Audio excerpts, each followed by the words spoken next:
ರಾಜ್ಯದಲ್ಲಿ ಶುರುವಾಯಿತು ಸಿಎಂ ಕುರ್ಚಿ ಬಾರ್. ಸಿದ್ದರಾಮಯ್ಯರನ್ನ ಔಟ್ ಗೋಯಿಂಗ್ ಸಿಎಂ ಎಂದು ವಿಜಯೇಂದ್ರ ಲೇವಡಿ. ಬಿಜೆಪಿ ಸಾರಥಿ ವಿರುದ್ಧ ಸಿದ್ದು ಬಣ ನಿಗಿ. ವಿಜಯೇಂದ್ರ ಡಿಕೆಶಿ ನಡುವೆ ಜೋರಾದ ಕಲೆಕ್ಷನ್ ವಾರ್. ಅಧಿವೇಶನದ ನಡುವೆಯೂ ಹೊಗೆಯಾಡ್ತಿದೆ ಪವರ್ ಶೇರಿಂಗ್ ಫೈರ್. ಗ್ಯಾರಂಟಿ ಯೋಜನೆ ಹಣ ಎಲ್ಲಿ ಹೋಯ್ತು ಅಂತಿದೆ ಬಿಜೆಪಿ. ಈ ಎಲ್ಲ ಸುದ್ದಿಗಳನ್ನ ನೋಡ್ತಾ ಹೋಗೋಣ Karnataka top 20ಯಲ್ಲಿ.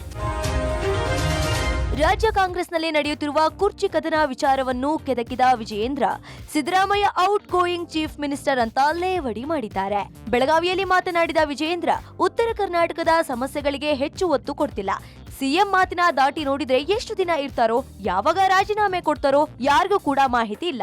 Out going chief minister ನಿಂದ ಸದನದಲ್ಲಿ ಏನೇ ಚರ್ಚೆ ಆದ್ರೂ ಪರಿಹಾರ ಸಿಗುತ್ತೆ ಅನ್ನೋ ಆಶಾಭಾವನೆ ನಮಗಿಲ್ಲ ಅಂತ ವ್ಯಂಗ್ಯವಾಡಿದ್ದಾರೆ. ವಿಜಯೇಂದ್ರ ಟೀಕೆಗೆ ಸಿಡಿಮಿಡಿಗೊಂಡ ಸಿಎಂ ಆಪ್ತ ಬಳಗ ವಿಜಯೇಂದ್ರಗೆ ಔಟ್ ಗೋಯಿಂಗ್ ಸ್ಟೇಟ್ ಪ್ರೆಸಿಡೆಂಟ್ ಅನ್ನೋಣ್ವಾ, ಸಿದ್ದರಾಮಯ್ಯ ಈಗಾಗಲೇ ಇನ್ನಲ್ಲಿದ್ದಾರೆ, ಇನ್ನಿರ್ತಾರೆ ಎಂದು ಹೇಳೋ ಮೂಲಕ ಸಿದ್ದರಾಮಯ್ಯ 5 ವರ್ಷವೂ ಸಿಎಂ ಅಂತ ವಿಜಯೇಂದ್ರಗೆ ರಾಜಣ್ಣ ಪರೋಕ್ಷವಾಗಿ ಟಾಂಗ್ ನೀಡಿದ್ದಾರೆ.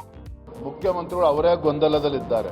ಎಷ್ಟು ಜನ ಮುಖ್ಯಮಂತ್ರಿಗಳಾಗಿರ್ತಾರೆ ಅನ್ನುವ ಪ್ರಶ್ನೆ ಅವ್ರಿಗೆ ಕಾಡ್ತಾ ಇರುವಂತಹ ಸಂದರ್ಭದಲ್ಲಿ ಕಳೆದ 1 ವರ್ಷದಲ್ಲಿ ಆ ಸಮಸ್ಯೆಗೆ ಪರಿಹಾರ ಕಂಡುಕೊಳ್ಳಕ್ಕಾಗಿಲ್ಲ. ಇನ್ನು ಬರುವಂತ ದಿನಗಳಲ್ಲಿ ಎಲ್ಲಿ ಕಂಡುಕೊಳ್ಳಕ್ ಸಾಧ್ಯ ಇದೆ ಅವ್ರಿಗೆ?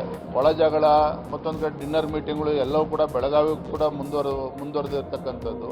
ಮುಖ್ಯಮಂತ್ರಿ ತಾನಾಗಬೇಕು ಅನ್ನೋ ಪೈಪೋಟೆ ನಡೀತಾ ಇದೆ. ಆಡಳಿತ ಅಂತೂ ಕೂಡ ಹಳಿ ತಪ್ಪಿರುವಂತದ್ದು ಸತ್ಯ.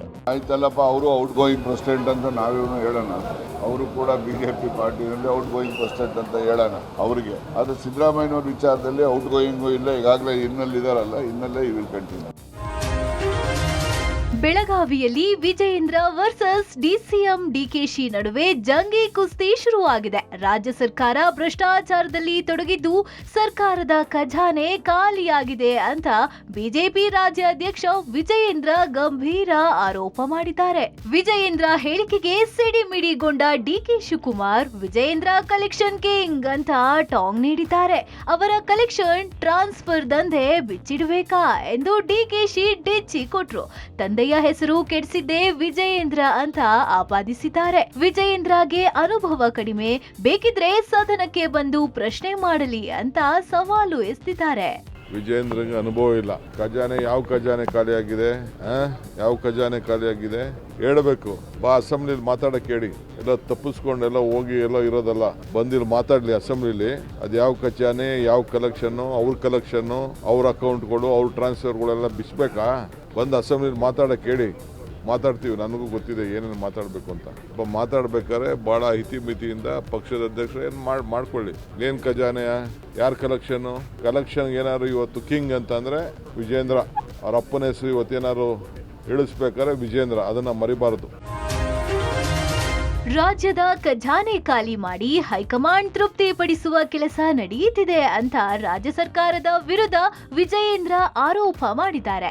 ಗದಗದಲ್ಲಿ ಆಯುಷ್ ಇಲಾಖೆಯ ಔಷಧಿ ಖರೀದಿಯಲ್ಲಿ ಬ್ರಹ್ಮಾಂಡ ಭ್ರಷ್ಟಾಚಾರ ವಿಚಾರ ಸಂಬಂಧ ರಾಜ್ಯ ಕಾಂಗ್ರೆಸ್ ಸರ್ಕಾರದ ವಿರುದ್ಧ ಬಿಜೆಪಿ ರಾಜ್ಯಾಧ್ಯಕ್ಷ ಬಿವೈ ವಿಜಯೇಂದ್ರ ಆಕ್ರೋಶ ವ್ಯಕ್ತಪಡಿಸಿದ್ದಾರೆ. ಬೆಳಗಾವಿಯಲ್ಲಿ ಮಾತನಾಡಿದ ವಿಜಯೇಂದ್ರ, ರಾಜ್ಯದಲ್ಲಿ ಕಾಂಗ್ರೆಸ್ ಸರ್ಕಾರ ಅಧಿಕಾರಕ್ಕೆ ಬಂದಾಗಿನಿಂದ ಭ್ರಷ್ಟಾಚಾರದಲ್ಲಿ ತೊಡಗಿದೆ. ಭ್ರಷ್ಟಾಚಾರ ಮುಖೇನ ಕಾಂಗ್ರೆಸ್ ಹೈಕಮಾಂಡ್ಗೆ ಹಣ ಸಂದಾಯ ಮಾಡ್ತಿದೆ.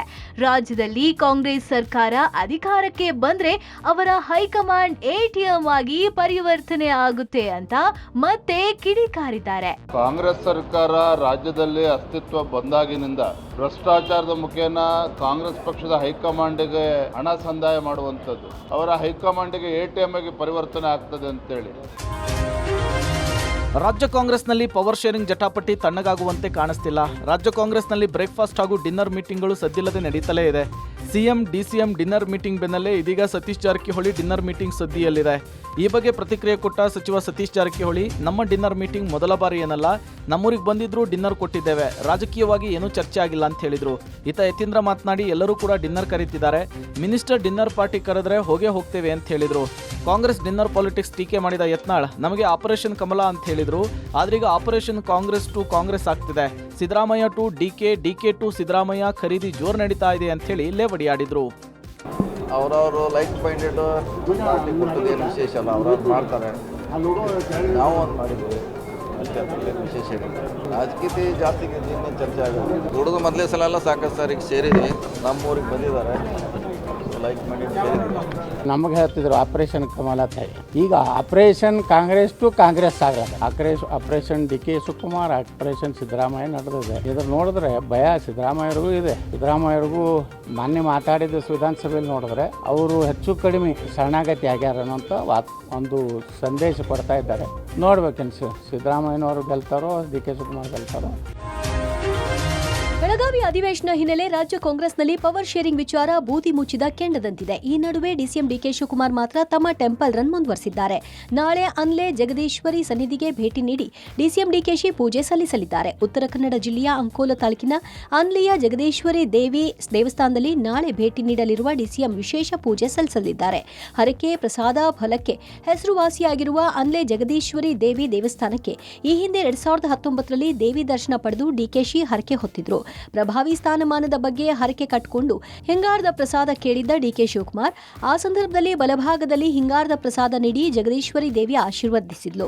ಹೀಗಾಗಿ ನಾಳೆಯೂ ಡಿಸಿಎಂ ಡಿಕೆ ಶಿವಕುಮಾರ್ ಜಗದೀಶ್ವರಿಯ ದರ್ಶನ ಮಾಡಲಿದ್ದಾರೆ. ಅನ್ಲೆ ಜಗದೀಶ್ವರಿ ದೇಗುಲದ ಜೊತೆ ಗೋಕರ್ಣ ಮಹಾಬಲೇಶ್ವರ ದೇವಾಲಯ, ಮಹಾಗಣಪತಿ ದೇವಾಲಯಕ್ಕೂ ಡಿಸಿಎಂ ಡಿಕೆಶಿ ಭೇಟಿ ನೀಡಲಿದ್ದಾರೆ. ಇತ್ತ ಜನವರಿ 6ಕ್ಕೆ ಡಿಕೆಶಿ ಪಟ್ಟಾಭಿಷೇಕದ ಭವಿಷ್ಯ ನೀಡಿದ್ದ ಶಾಸಕ ಇಕ್ಬಾಲ್ ಹುಸೇನ್ ಸಂಕ್ರಾಂತಿ ಸಿಹಿ ಸುದ್ದಿ ಪ್ರಶ್ನೆಗೆ ಥಮ್ಸ್ ಅಪ್ ತೋರಿಸುವ ಮೂಲಕ ತಮ್ಮ ಹೇಳಿಕೆಯನ್ನು ಸಮರ್ಥಿಸಿಕೊಂಡಿದ್ದಾರೆ. ಗೃಹಲಕ್ಷ್ಮಿ ಬಾಕಿ ಹಣದ ಬಗ್ಗೆ ಸರ್ಕಾರ ಹಾಗೂ ವಿಪಕ್ಷಗಳ ನಡುವೆ ಜಟಾಪಟಿ ಜೋರಾಗಿದೆ. ಇದು ಬೆಳಗಾವಿ ಅಧಿವೇಶನದ ಒಳಗೂ ಹಾಗೂ ಹೊರಗೂ ಈ ವಾಗ್ವಾದ ಜೋರಾಗಿದೆ.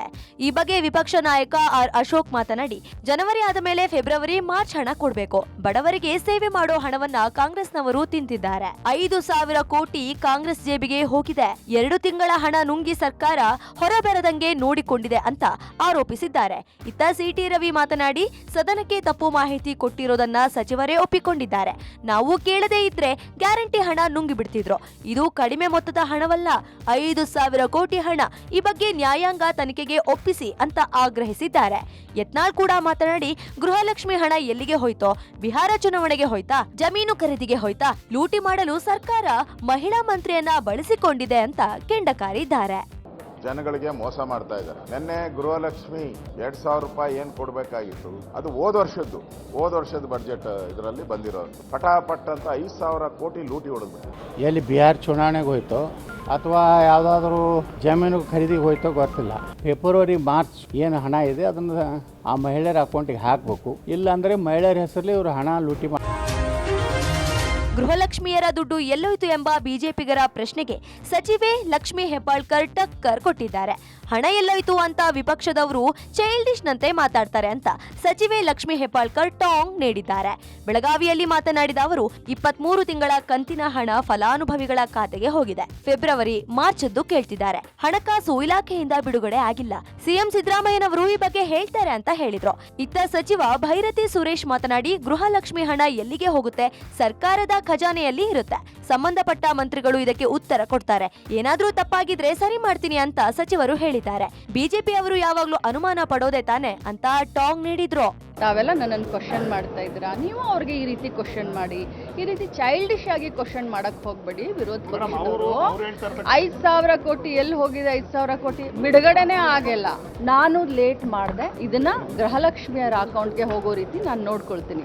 ಮಾರ್ಚ್ ಮತ್ತು ಫೆಬ್ರವರಿದಲ್ಲಿದು ಹೆಚ್ಚು ಕಡಿಮೆ ಆಗಿದ್ರೆ ಅದು ಫೈನಾನ್ಸ್ ಮಿನಿಸ್ಟ್ರು ಸಿಎಂ ಸಾಹೇಬ್ರು ಅದಕ್ಕೆ ಉತ್ತರ ಸದನದಲ್ಲಿ ಕೊಡ್ತಾರೆ. ಗೃಹಲಕ್ಷ್ಮಿ ಯೋಜನೆಯ ಹಣ ಬಾಕಿ ಉಳಿಸಿಕೊಂಡಿರುವ ರಾಜ್ಯ ಸರ್ಕಾರ ಶಕ್ತಿ ಯೋಜನೆಯ ಸಾವಿರಾರು ಕೋಟಿ ಹಣವನ್ನು ಬಾಕಿ ಉಳಿಸಿಕೊಂಡಿರುವುದು ಈಗ ದಾಖಲೆ ಸಮೇತ ಬೆಳಕಿಗೆ ಬಂದಿದೆ. ಕಳೆದ 2.5 ವರ್ಷದಲ್ಲಿ 4 ಸಾರಿಗೆ ನಿಗಮಗಳಿಂದ ಬರೋಬ್ಬರಿ 4,000 ಕೋಟಿ ರೂಪಾಯಿ ಬಾಕಿ ಉಳಿಸಿಕೊಂಡಿದೆ. ಈ ಬಗ್ಗೆ ವಿಧಾನ ಪರಿಷತ್ನಲ್ಲಿ ಜೆಡಿಎಸ್ ಸದಸ್ಯ ಗೋವಿಂದರಾಜು ಅವರ ಪ್ರಶ್ನೆಗೆ ಖುದ್ದು ಸಾರಿಗೆ ಸಚಿವರೇ ಉತ್ತರ ಕೊಟ್ಟಿದ್ದಾರೆ. ಇದರಿಂದ ಸರ್ಕಾರ ಆರ್ಥಿಕ ದಿವಾಳಿಯತ್ತ ಸಾಗ್ತಾ ಇದೆಯಾ ಅಂತೇಳಿ ವಿಪಕ್ಷಗಳು ಪ್ರಶ್ನೆ ಮಾಡ್ತಿವೆ. ಕಳೆದ 2.5 ವರ್ಷದಿಂದ ಕೆಎಸ್ಆರ್ಟಿಸಿ, ಬಿಎಂಟಿಸಿ, ಕಲ್ಯಾಣ ಕರ್ನಾಟಕ ಸಾರಿಗೆ, ವಾಯುವ್ಯ ಸಾರಿಗೆ ನಿಗಮಗಳಿಗೆ ಸರ್ಕಾರ 4,000 ಕೋಟಿ ರೂಪಾಯಿ ಬಾಕಿ ಉಳಿಸಿಕೊಂಡಿದೆ. ಈ ಮೂಲಕ ಸರ್ಕಾರಕ್ಕೆ ಗ್ಯಾರಂಟಿ ಹೊರೆ ಆಗ್ತಾ ಇರೋದು ಸ್ಪಷ್ಟವಾಗಿದೆ. ಈ ಬಗ್ಗೆ ಪ್ರತಿಕ್ರಿಯಿಸಿದ ಸಾರಿಗೆ ಸಚಿವ ರಾಮಲಿಂಗಾರೆಡ್ಡಿ, ಬಿಜೆಪಿಯವರು ಮಹಿಳೆಯರ ಕಾರ್ಯಕ್ರಮಗಳ ವಿರೋಧಿಗಳು. ಬಿಜೆಪಿಯವರು 4,000 ಕೋಟಿ ಬಾಕಿ ಇಟ್ಕೊಂಡು ಹೋಗಿದ್ರು. 4,000 ಕೋಟಿ ಬಾಕಿಯನ್ನು ನಾವು ತೀರಿಸಿದ್ದೇವೆ. ಬಿಜೆಪಿಯವರ ತಟ್ಟೆಯಲ್ಲಿ ಹೆಗ್ಗಣ ಸತ್ತು ಬಿದ್ದಿದೆ, ನಮ್ಮ ತಟ್ಟೆಯಲ್ಲಿ ನೊಣ ಹುಡುಕ್ತಿದ್ದಾರೆ ಅಂತ ಹೇಳಿ ತಿರುಗೇಟ್ಕೊಟ್ರು. ವಿಪಕ್ಷದ ನಾಯಕರ ಗಮನಕ್ಕೆ ತರೋದಕ್ಕೆ ಇಚ್ಛೆ ಪಡ್ತೀನಿ. ಅಧಿಕಾರ ಬಿಟ್ಟುಕೊಟ್ಟಂತ ಸಂದರ್ಭದಲ್ಲಿ 4,000 ಕೋಟಿ ಸಾಲ ಬಿಟ್ಟು ಹೋಗಿದ್ದಾರೆ. ಅವ್ರು ಕೊಟ್ಬಿಟ್ಟಿದ್ರೆ ಸಮಸ್ಯೆ ಇರ್ತಿರಲಿಲ್ಲ. ಅವ್ರು ಕೊಟ್ಟೋಗಿರಲಿಲ್ಲ. ಅವ್ರು ಮಾಡಿರ್ತಕ್ಕಂಥ ಸಾಲವನ್ನು ನಾವು ತೀರಿಸ್ತಾ ಇದ್ದೀವಿ. ವಿಪಕ್ಷಗಳ ತೀವ್ರ ವಿರೋಧದ ನಡುವೆ ದ್ವೇಷ ಭಾಷಣ ಪ್ರತಿಬಂಧಕ ಮಸೂದೆ ಅಂಗೀಕಾರವಾಗಿದೆ. ವಿಧಾನಸಭೆಯಲ್ಲಿ ಗೃಹ ಸಚಿವ ಪರಮೇಶ್ವರ್ ದ್ವೇಷ ಭಾಷಣ ಬಿಲ್ ಮಂಡನೆ ಮಾಡುತ್ತಿದ್ದಂತೆ ಆಕ್ಷೇಪ ವ್ಯಕ್ತಪಡಿಸಿದ ಬಿಜೆಪಿ ಸದಸ್ಯರು ಕೋಲಾಹಲ ಎಬ್ಬಿಸಿದ್ರು. ದ್ವೇಷ ಭಾಷಣದ ಪ್ರತಿಬಂಧಕವನ್ನ ಹರಿದು ಸರ್ಕಾರದ ವಿರುದ್ಧ ಕಿಡಿಕಾರಿದ್ರು. ದ್ವೇಷ ಅಪರಾಧ ಎಂಬ ಪದ ಇಲ್ಲ, ಈ ಪದ ಎಲ್ಲಿಂದ ತಂದ್ರಿ? ಅಪರಾಧ ಅಪರಾಧವೇ. ದ್ವೇಷ ಅಪರಾಧ ಅಂದ್ರೆ ಏನು? ಈ ಕಾಯ್ದೆ ಜಾರಿಯಾದ್ರೆ ಪೊಲೀಸರು ಹಿಟ್ಲರ್ಗಳಾಗಿ ಹೋಗ್ತಾರೆ. ಈ ಮಸೂದೆ ಅಭಿವ್ಯಕ್ತಿ ಸ್ವಾತಂತ್ರ್ಯ ಹತ್ತಿಕ್ಕತ್ತೆ ಅಂತ ಬಿಜೆಪಿ ಸದಸ್ಯರು ಆಕ್ರೋಶ ವ್ಯಕ್ತಪಡಿಸಿದ್ರು.